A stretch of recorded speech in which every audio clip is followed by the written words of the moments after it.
Office of Affordable Housing Programs overview video on the Home Program Rule. I'm Marcia Tonkovich with ICF International, and I'm joined by Ginny Sardone.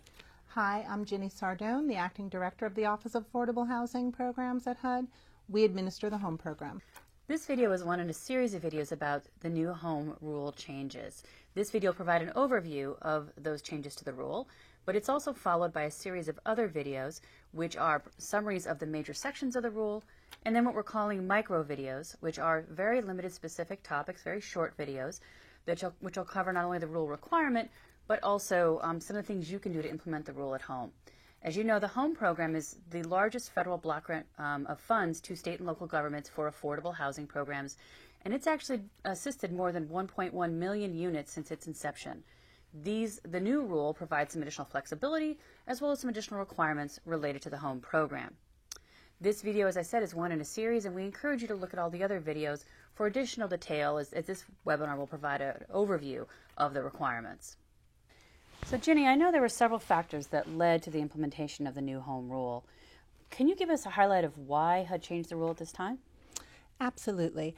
While we didn't publish a proposed rule for home until late in 2011, we had been working on and considering a number of different types of changes to the rule for a number of years. And in fact, we had conducted listening sessions with participating jurisdictions and with the associations that represent them early in 2010 to try and get their input into possible changes and their comments on many elements of the existing home regulations. So some of the changes that you see in the final rule that was published on July 24th are actually in direct response to suggestions that we received from participating jurisdictions. Great. So one example of that would be the elimination of the previous prohibition on PJs charging monitoring fees to owners of rental housing. Another example would be the establishment of a new role for CHODOs as owners of rental housing. In addition, there were a number of things that we did that were really clarifications of language that had existed in the previous home rule, and it was just really clear to us that participating jurisdictions sometimes misunderstood the intent or the actual how to implement those rules. So we made a lot of clarifications just to make things a little bit more understandable. Then there were a number of changes that are in the home final rule that really were the result of HUD monitoring of PJs that we've done over the years.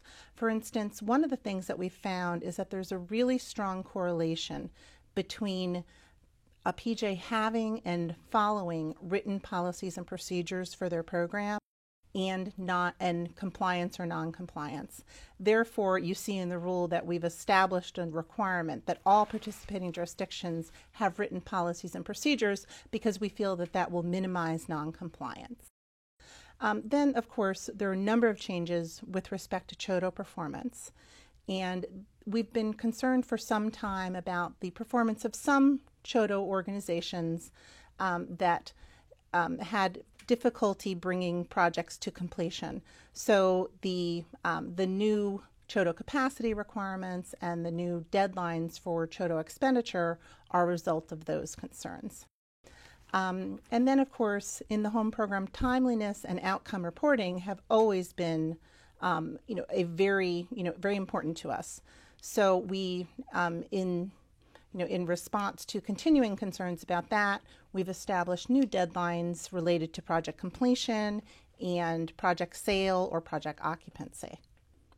And then finally, there were some existing HUD determinations or policies that have been long-standing policies in the program, but which are contained in administrative guidance.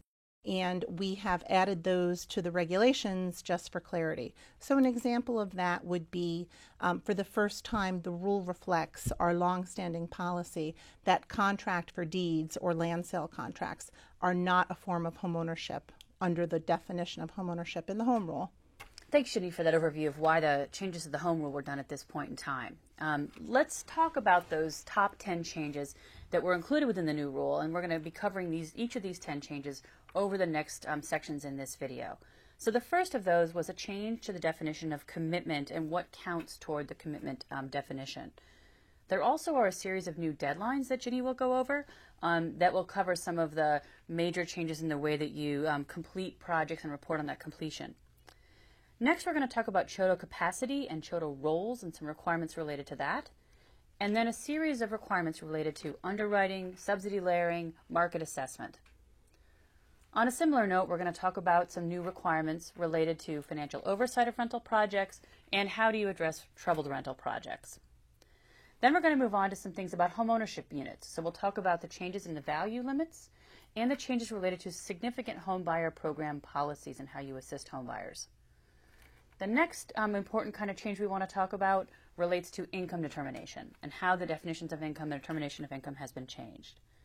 Finally, we're going to talk about property standards and program administration and how each of those major changes affect PJ's implementation of the home program. Ginny, the new rule revises the definition of commitment. Can you discuss those changes? Well, we really made three major changes to the definition of commitment. The first was the elimination of non-project specific CHOTO reservations as commitments. So beginning on October 23rd, 2013, there will no longer be non-project specific reservations of funds to CHOTOs. Commitments to CHOTOs will actually have to be commitments to specific projects. Okay. The other major change that we made, and this was in response to the realization that we had in reading public comments on the proposed rule, that many participating jurisdictions didn't understand the appropriate point in time at which home funds could be committed to a project. So we've actually clarified the definition of commitment to make it clear that a PJ can only commit funds to a specific project when it has secured all the necessary financing to complete the project, when it has established a budget and a schedule for construction, and when it's completed the underwriting and the subsidy layering. The other change that we made to the definition of commitment had to do with participating jurisdictions, primarily urban counties or consortia, but also other participating jurisdictions, entering into written agreements with related subrecipients or PJ instrumentalities. And specifically what we mean here are organizations that are really part of the PJ governmental entity, even though they may be a separate organization. We have, while those agreements can still be entered into, we will no longer be counting those as commitments for the purpose of meeting the commitment deadline. Let's move on to the next issue. The new rule establishes a number of project-specific deadlines and deadlines for requirement of expenditure of funds. These changes were made in order to address timeliness concerns and ensure that programs are operated efficiently. Ginny, can you summarize some of these significant timeline changes? Sure. There actually are 4 new deadlines that are being established in the final rule. The first has to do with completion of projects. So under the new rule, a PJ must complete a project within 4 years of project commitment. And if the project isn't completed within that time frame, HUD will consider the project to be terminated before completion, which essentially means that it's ineligible. And that the home funds would have to be repaid to the home account by the PJ. Now, there is an ability for PJs to come in and ask for a 1-year extension to that deadline. And in order to obtain such an extension, they would have to submit to us information like evidence of financing being secured, a construction schedule, and information on the status of the project so that we could be assured that the project would actually be completed within the 1 year. The second new deadline, and this relates to rental housing, is for initial occupancy of rental units. And so what the rule requires is that if a new home unit, rental unit, comes online and has not achieved initial occupancy within 6 months, HUD will ask the participating jurisdiction to submit information about the marketing on the unit that's already taken place. And if appropriate, HUD may also ask for an enhanced marketing plan because we want to make sure that units that are put online are actually occupied and are benefiting low and very low income tenants. If the PJ could not achieve initial occupancy after 18 months from that initial completion, then the PJ would have to repay its home account, the funds that invested in that particular unit. The third deadline has to do with the sale of home buyer units. And essentially what we're requiring is that the participating jurisdiction ensure that home buyer units that are rehabilitated or constructed with home funds are sold to a low-income home buyer within 9 months. If the property, or excuse me, if the unit is not occupied by a home buyer within that period of time, then the PJ would be required to convert the unit to home-assisted rental housing that complied with all of the requirements of 92-252, or alternately, if a conversion was not possible, they would be required to repay the home funds invested in that unsold unit to their home account. Okay. Correct, all the rental requirements. The final deadline that's new is a separate 5-year expenditure deadline for CHODO set-aside funds. So we've always had in the home regulations a 5-year expenditure deadline for all home funds. And what we found is that good performance in a portion of a PJ's project has often obscured a lack of progress or a lack of expenditure of CHODO set-aside funds. So under the new rule, beginning for deadlines that occur on or after January 1st, 2015, we will be measuring CHODO commitments separate, CHODO expenditures separate from all other expenditures in the home, of a PJ's home allocation to ensure that CHODO funds are being expended within 5 years. Okay. All right, let's move on to the next most important set of rule changes, and that does relate to CHODOs, as you were just describing. So CHODOs, of course, nationwide have played a major role in the creation of affordable units, that million-plus units that we talked about earlier that Home has created. But in some places, in some communities, CHODOs really don't have the capacity to complete those projects that they've taken on. And as you just mentioned, in some places, the money has been left on the table. Can you highlight some of those major rule changes that you've made to the CHODO definition and the CHODO roles? Absolutely. You're absolutely right, Marcia, that there is definitely a problem in certain areas of the country in particular with respect to CHODO capacity. And what we have found is that in some places, CHODOs may have been operating for a number of years without actually ever really attaining the capacity to develop and complete projects. Not the purpose of the program. Exactly. So in response to that, we have strengthened the CHODO capacity requirements. And so essentially what we're saying is that in order to be designated as a CHODO, the PJ has to certify that the CHODO has capacity. And that capacity has to be demonstrated by the CHODO having paid staff with demonstrated capacity to perform the role for which the CHODO is being funded. It specifically prohibits the use of the experience of board members, of donated staff, parent organization staff, or volunteers to meet the capacity requirement, which, by the way, is not the same thing as saying that you cannot use any of these individuals to assist the CHODO. It's simply for the purposes of the capacity test that we would not count the experience of those folks. Those are folks in augment. Exactly. And then with respect to consultants, we are going to limit the period of time that the capacity of a CHODO can include the capacity of a consultant.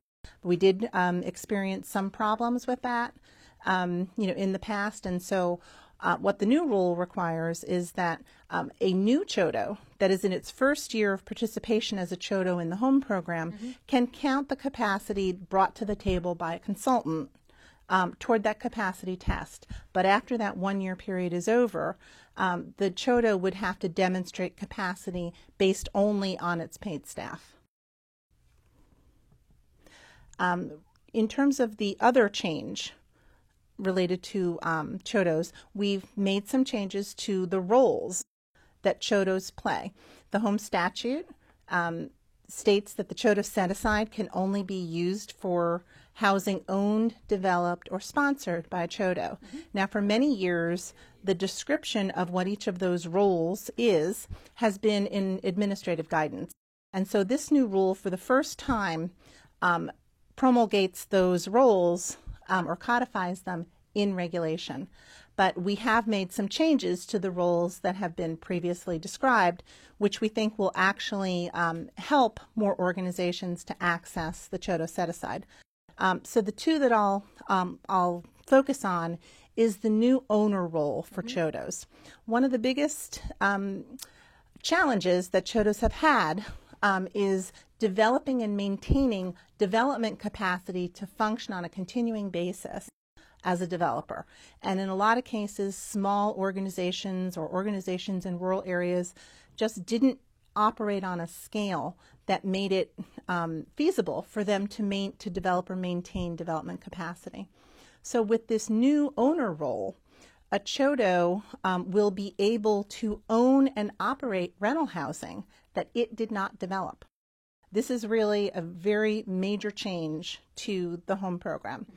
And essentially, a CHODO could acquire standard housing that did not need rehabilitation and own it as rental housing, or if it was going to acquire housing that either needed to be newly constructed or rehabilitated, the CHODO could hire a project manager or directly contract with a developer to oversee the development of the property, which it would then operate during the period of affordability. That is, really going to increase access to the home program for a lot of organizations that haven't been able to access the CHODO set-aside in the past. Yep. Great. The other change that we've made in the roles for CHODOs has to do with sponsorship. And we've kept the existing sort of role of sponsor, which is a CHODO developing a property on behalf of another nonprofit, sort of a turnkey kind of a model. But in addition to that, we've established a sponsorship role, which would involve ownership and development of a project by a wholly owned subsidiary of the CHODO or a partnership of which the CHODO or its wholly owned subsidiary is either the sole managing member or the sole general partner. So this sort of eliminates some of the questions and problems that we've encountered in the past about, who signs the agreement, who gets the loan, how do the home funds go into the deal.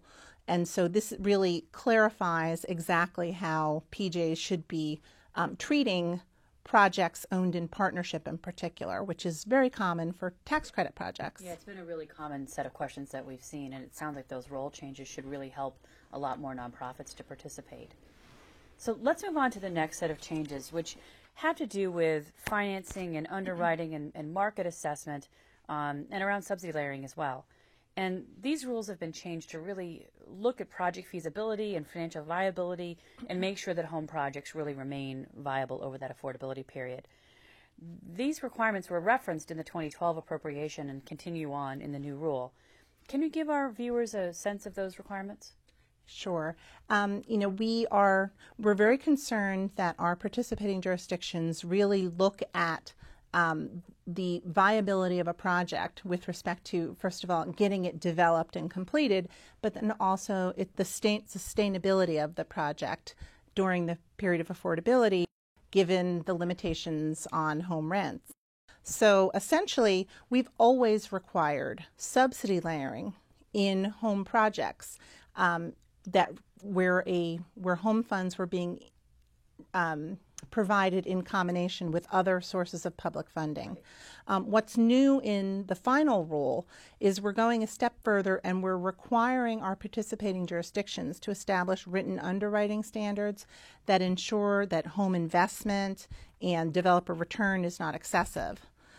We're requiring PJs to assess the capacity of the developer to complete the development process and also their fiscal soundness to ensure that they have adequate resources and liquidity to make it through the development process and get the project completed. Finally, we're requiring PJs before they, as part of this underwriting process, before they commit home funds to a property, to assess the current neighborhood market demand for the project. And I think it's important for PJs to understand that the nature of that assessment is going to vary greatly with the project. You would expect to see a much more full market study done for a 200-unit rental project than you would for 5 homeownership units.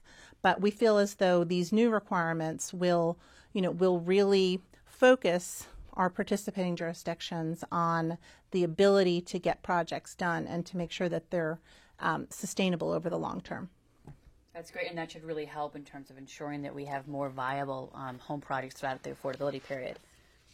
Great. Okay, so let's move on then to our next set of questions. And these relate to, we're staying on rental projects and dealing with this issue of projects where there might not have been that rigorous underwriting, or maybe there was and the market has changed. And we're now seeing issues related to the ongoing viability of that project and trying to address those troubled rental projects. Can you talk a little bit about the thinking behind these requirements and what the new changes are? Absolutely. We've worked with a number of participating jurisdictions over the last several years that have projects that are financially or physically troubled. And what we learned from that process of doing workouts, financial workouts on these projects, is that early intervention is the key to success. And so we wanted in this new rule to make sure that we were setting participating jurisdictions up to be able to intervene early and increase the likelihood that they could work out the problems in a project. So in order to make sure that we had that early warning, we've established in the new rule a requirement that for projects with 10 or more home-assisted units, the PJ must conduct and must assess sort of the financial condition of that project at least annually. During the affordability period. During the period of affordability, so that if they find that there are problems, revenue slipping, vacancy rates increasing, rates going on. Exactly, that they are in a position, either individually or with HUD's help, to intervene in that project so that it remains affordable housing for the intended period of time. And along with that requirement, we've also put a new section in the rule that didn't exist before. It's at 92.210, and it's called troubled projects. And we, in a number of cases where we've done workouts with PJs, we've had to grant waivers and make other accommodations. And so we now understand sort of what the range of things are that we might want to do to facilitate a workout.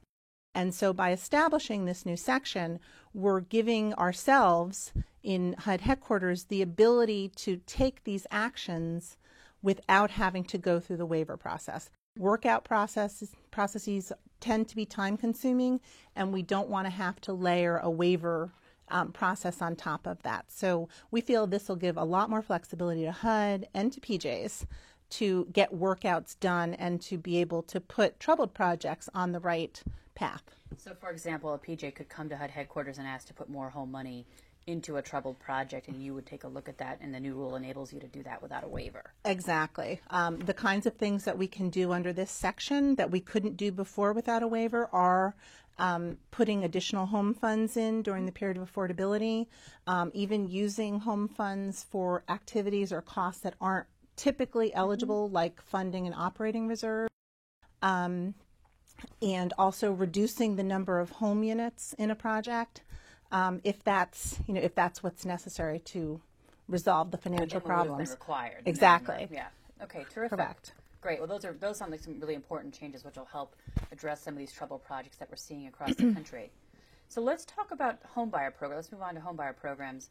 And we know there's been a lot of conversation due to some of the changes that happened a couple of years ago related to the maximum home value limits and the old 203B requirements. Can you talk a little bit about how this changed the 95% median purchase price and the impact of that? The home statute requires that either the sales price or the after rehab value of a home unit for homeownership not exceed 95% of the area median purchase price. So we're dealing with a statutory requirement. Since the beginning of the home program, we had been using the 203B limit, also known as the single family FHA mortgage limit, as a proxy for 95%. Over time, that the 203B limit became less and less of an accurate proxy for 95%. And based upon legislative changes that were recently made to the 203B limit, it is now pegged at a much higher purchase price than 95%. So we at HUD found ourselves in a position where we could no longer use the 203B limit as a proxy. We did in the proposed rule make some, sort of put out some an approach for dealing with 95%. And I think for new construction, we felt that what we had in the proposed rule was going to work. And but we got a lot of comments from PJs about their concerns about the price of existing housing. So essentially, where we landed in the final rule is that we will be establishing separate 95% limits, what we call homeownership value limits, for new construction and for existing housing units. Okay. By jurisdiction. By jurisdiction, or by MSA. And in calculating those figures, we are going to be using FHA data and GSE data. So essentially what that accomplishes is it removes from our sort of our universe of sale of housing units that are in very poor condition. Because one of the comments that we got from participating jurisdictions, and particularly in rural areas, is that in jurisdictions where the condition of housing stock is generally very poor, it was depressing the sales price. Yeah. So we're using data that is likely to, yield a higher median sales price that is more in line with the sales price of housing that's in decent standard condition, which after all is what we're doing in the home program. We're not trying to buy at substandard level, right? Exactly. So we're using that data. And you're going to update these periodically. Yes, we will be updating these figures annually. Great. With respect to existing housing, so this would be housing that we're buying and rehabbing, or it could be housing that's being purchased through a down payment assistance program or a homeowner rehab program. The 95% limit will be the greater of the HUD calculated 95% figure, or 95% of the statewide median purchase price for existing housing. And so once again, we feel as though the numbers that we yield through these two calculations should be in most markets fairly comfortable. There's a couple of other changes on homebuyer programs also that relate to some of what we've seen in the recent foreclosure crisis over the last several years, and other lessons I think that you guys have learned as you've been out there looking at homebuyer programs and reviewing them, and as the field offices have reviewed them. Can you talk a little bit about those changes to the homebuyer programs in general? Well, I think everyone who is involved in the housing field has been very concerned about the foreclosure crisis that occurred for a number of years in the country, and thinking more about how we can avoid a repeat of that in the future. And so from the home program perspective, we felt that it would be appropriate for us to require participating jurisdictions to develop and implement homebuyer policies that would ensure or do more to ensure sustainability of the homeownership situation for the low-income homebuyer over time. Yeah. So essentially, the first thing that our PJs are going to have to do is to develop underwriting standards for the homebuyer that are going to take into account housing debt, total debt, the household's recurring expenses, and their assets that are available for the purchase. So can they afford? Exactly. And they're also going to have to move away from the types of programs that some of them have run in the past, where every applicant receives the same amount of down payment assistance. 10,000 for everybody. Exactly. Right. Irrespective of their need. So what we're really talking about here is underwriting each home buyer to ensure that we're giving them down payment assistance that is going to ensure that, that this is a sustainable situation. But for also that not for that family, but also not over subsidizing people who have more assets, for instance, to contribute to a sale than maybe some others do. The other policy that PJs are going to have to adopt is what we're calling sustainable lending policies. Some people might call that anti-predatory lending. And what this really means is that PJs are going to have to examine the terms of private first mortgages that home buyers secure. Home buyers who are receiving, for instance, down payment assistance or buying a property or buying a property that was developed with home funds, to ensure that the terms of the loan are reasonable and sustainable. You would be, looking at the terms of an ARM, for instance, to make sure that there were not, undue increases that could potentially occur in the future. And then the third policy that our PJs will have to adopt have to do with refinancing of those same private first mortgages that home buyers have secured in the past. So, we have many home buyers right now who want to refinance and take advantage of the low rates, and that's absolutely understandable. PJs, however, will be required to look at the terms of the new mortgage to make sure that, once again, that those terms are reasonable and sort of standard for the industry, and there's nothing predatory or unsustainable about the refinancing. So essentially, PJs will be approving before they resubordinate their loans, their existing home loans to on these units.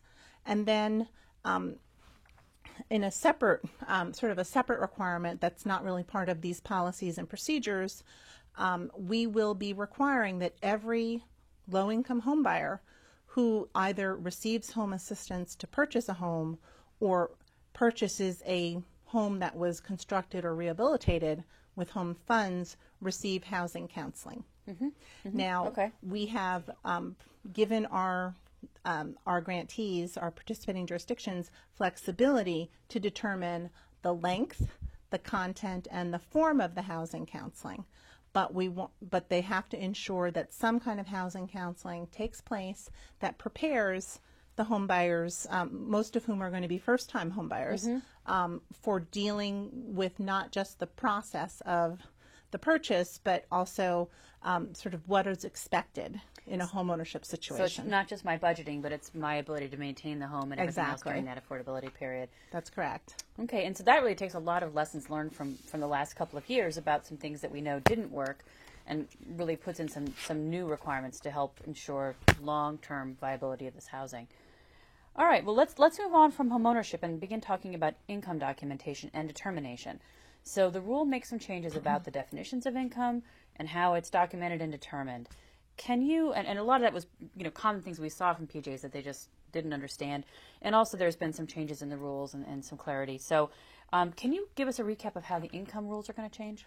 Well, the first thing that we did was eliminate the census long form definition of annual income as an eligible form or an allowable definition of income for the home program. Anyway. Nobody used it, and there are a lot of changes that have taken place with respect to the Census Bureau, and the long form is not something that is still being used. So, we felt that it was appropriate to eliminate it, and notably, we didn't receive one single comment on the proposed rule where we proposed to eliminate. Nobody's going to miss this.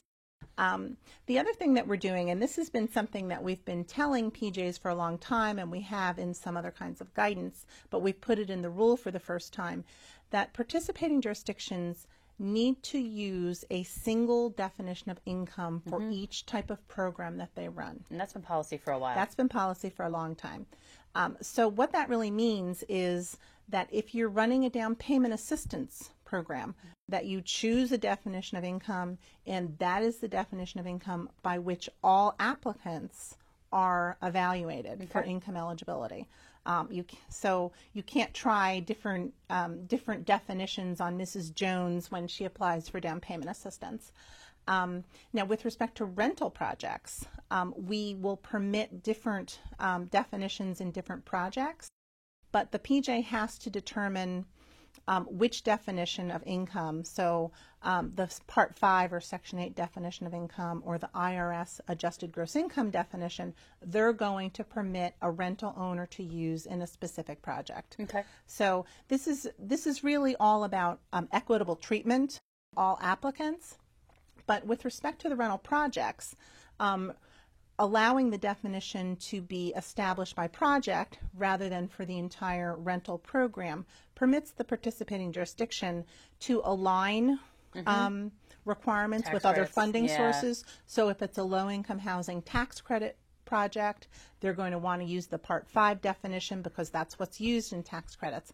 However, if it's a duplex or a triple decker, with a small a small owner or individual owner, the IRS adjusted gross income definition is a lot simpler, and that would be more appropriate for that type of project. So it's the PJ's choice, but we are requiring consistency. And you want that in their policies and procedures. Exactly.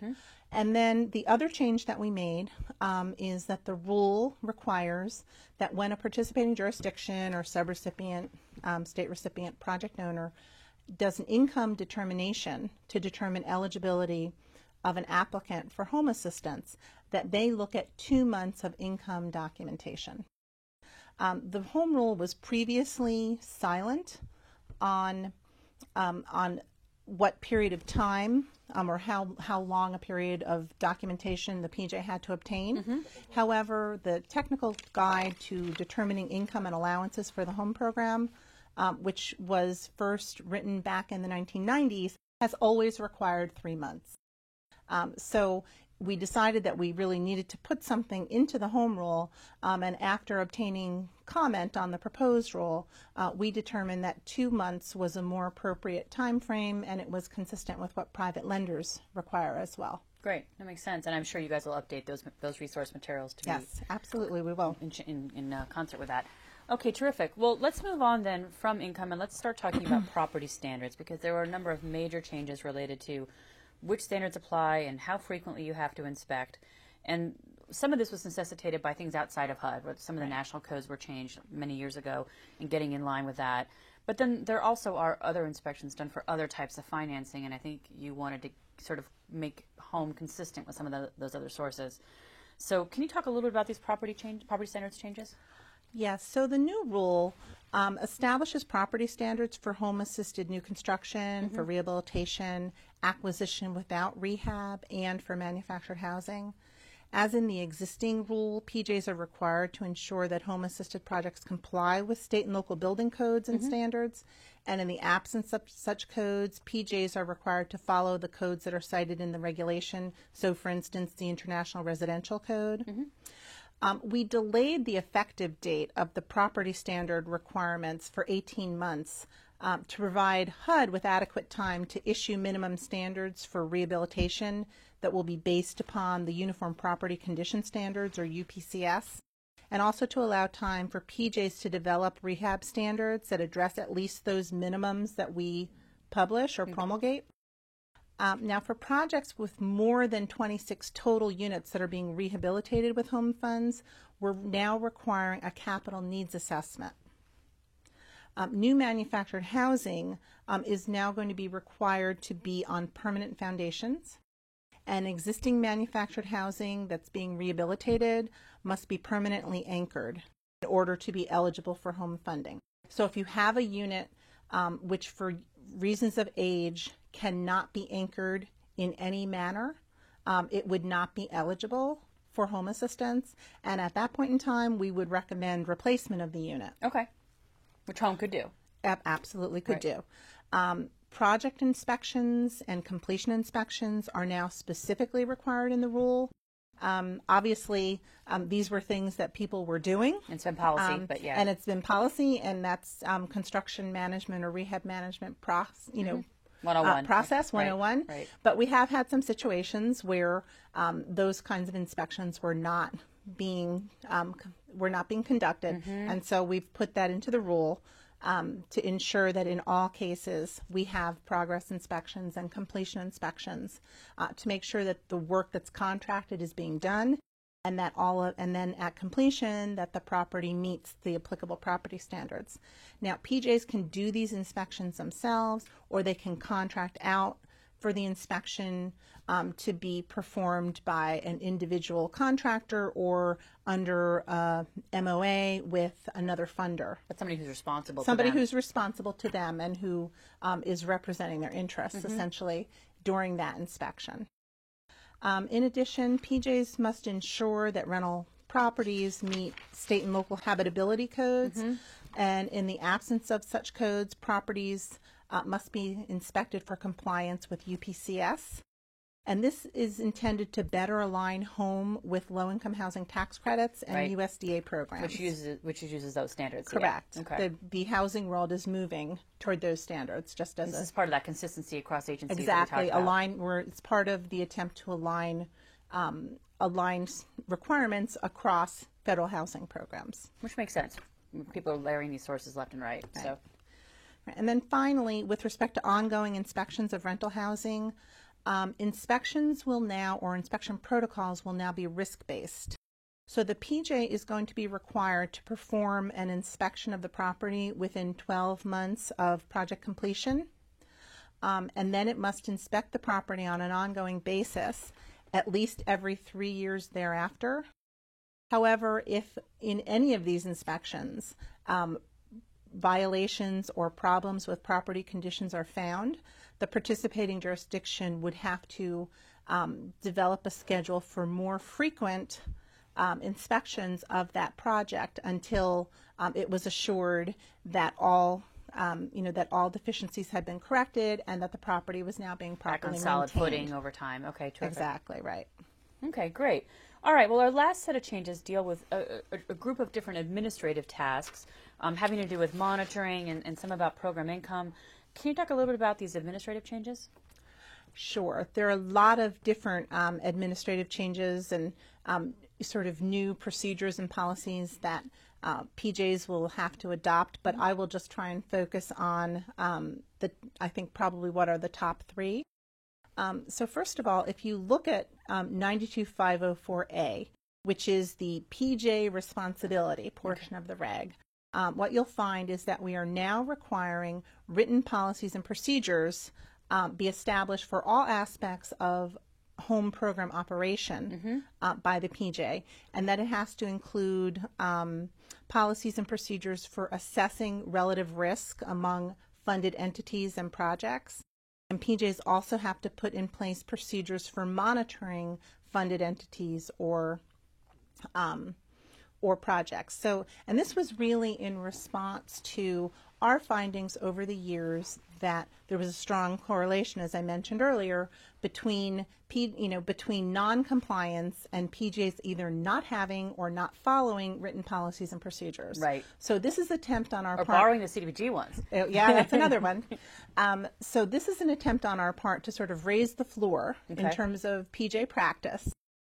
So there will be, we do have a delayed effective date on this because we understand that it's going to take a while to develop these policies and procedures, but we really do believe that in the end, it will improve compliance with home program requirements and result in better projects as well. So that's a really probably major change, and it's a big responsibility that PJs are going to have to take on to develop that to the extent that they don't have written policies and procedures already.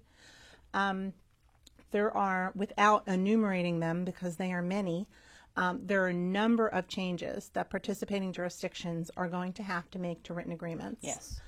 Those changes are related to changes in the commitment deadline. They're related to the underwriting and developer assessment requirements. They're related to the new deadlines. So everything we've covered before is Right. going to capture Exactly. the agreements. Yeah. You know, the requirement for the budget and the schedule. And so all of these things that we've been talking about, you know, are going to end up being reflected in these written agreements.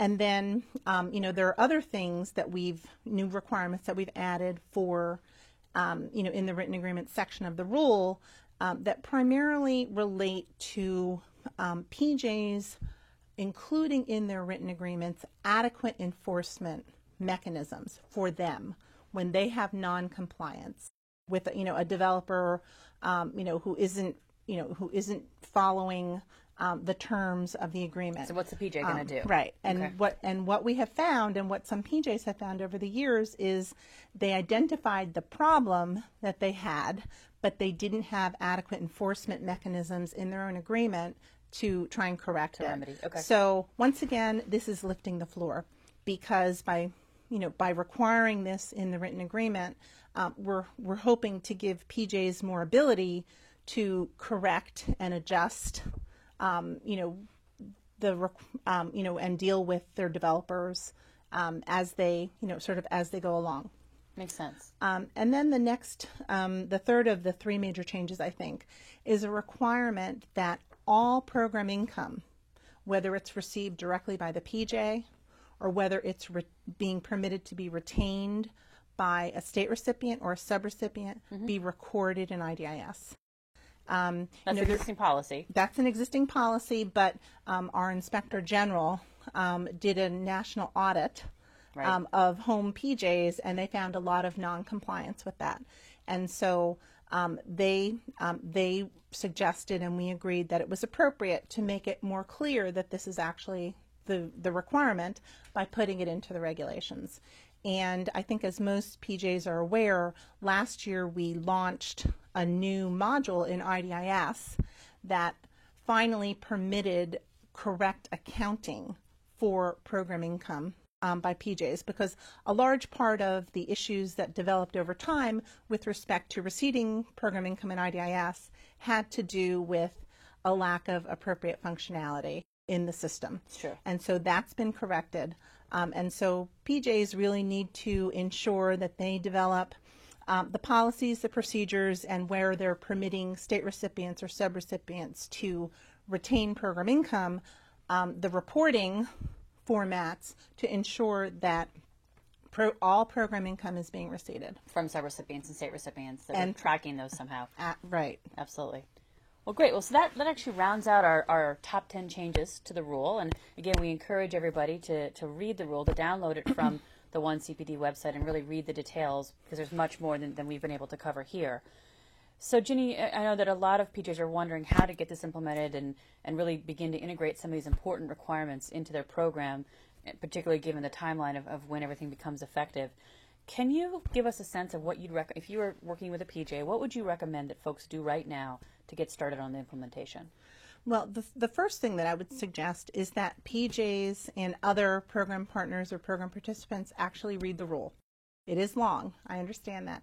And specifically that they read the preamble so that they understand not just what we are, what we're requiring in the new rule, but why we decided to do it. I think that would be really helpful.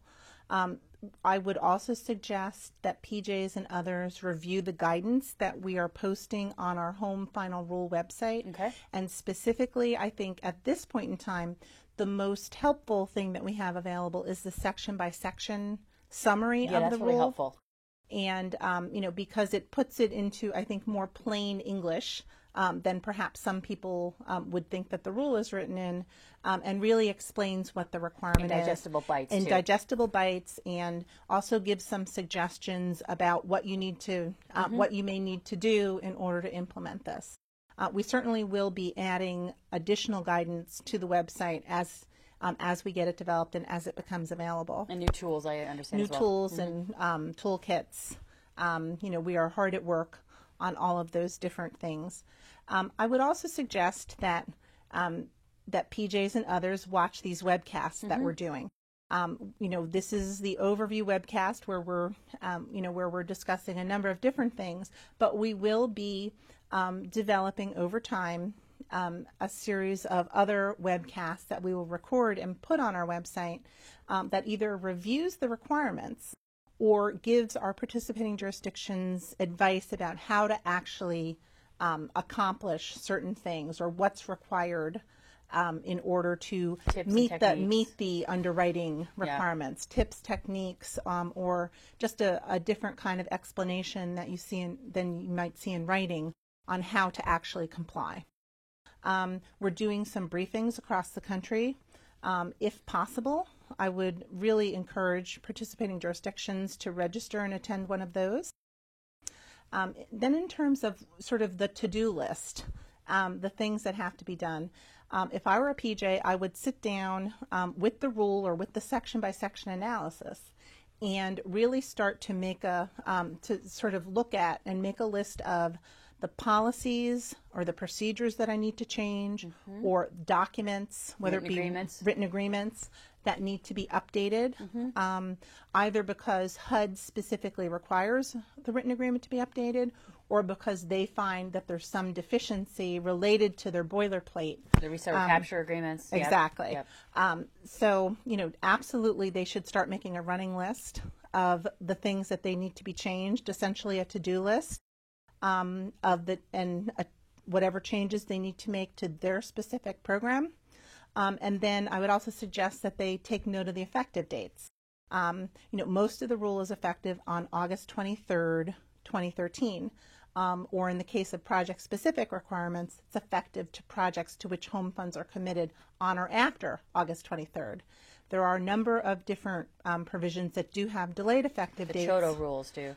The CHOTO rules are, it's not so much the rules as the implementation of deadlines that is being delayed. So the CHOTO changes are either effective on August 23rd or October 23rd of this year. However, HUD is not going to implement those changes in calculating compliance with deadlines until January 1st, 2015. So that does give PJs time to look at their CHOTOs, the CHOTO projects that they have in the pipeline, their CHOTO agreements, and to do outreach and sort of training and education for CHOTOs about what these new requirements are and how they intend to implement them. So do look at effective dates. To ensure that you understand how much time you have, and we have provided additional time on for the requirements that we know are going to take PJs some time to implement. So we did give that some thought. And then finally, I guess I sort of alluded to it with respect to CHOTOs. I think that it would be very helpful for PJs to provide training or other outreach or to their CHOTOs, to their subrecipients, and to their developers, so that these parties understand what the new rules are and also have an understanding of how the PJ is going to be changing its procedures or its requirements in order to comply with them, so that they have adequate time to plan for the new provisions as well. And PJs could encourage CHOTOs to watch these online videos, and there are also other materials on the website, as you mentioned, the summary of the rule, and others will be joining that they could either use to train the CHOTOs or have the CHOTOs go online and learn for themselves. Correct. And we also will be doing, in the fall of 2013, we will be doing some CHOTO clinics across the country to assist CHOTOs with capacity issues and some of the other issues in the rule. Thanks, Ginny, for those suggestions about how folks can implement these new home requirements that we've talked about. I think that will really help people to get on the right foot to get this started. So again, thank you for joining us on this video series recapping the new home rule requirements. We're glad you're able to join us. We encourage you to go on to the 1CPD website, and you'll see that on your screen, and download the rule and read it in its detail. Again, as I mentioned, there are other videos that we encourage you to watch which provide more detail about these new home requirements. Again, thanks for joining us, and we look forward to working with you to implement the home rule.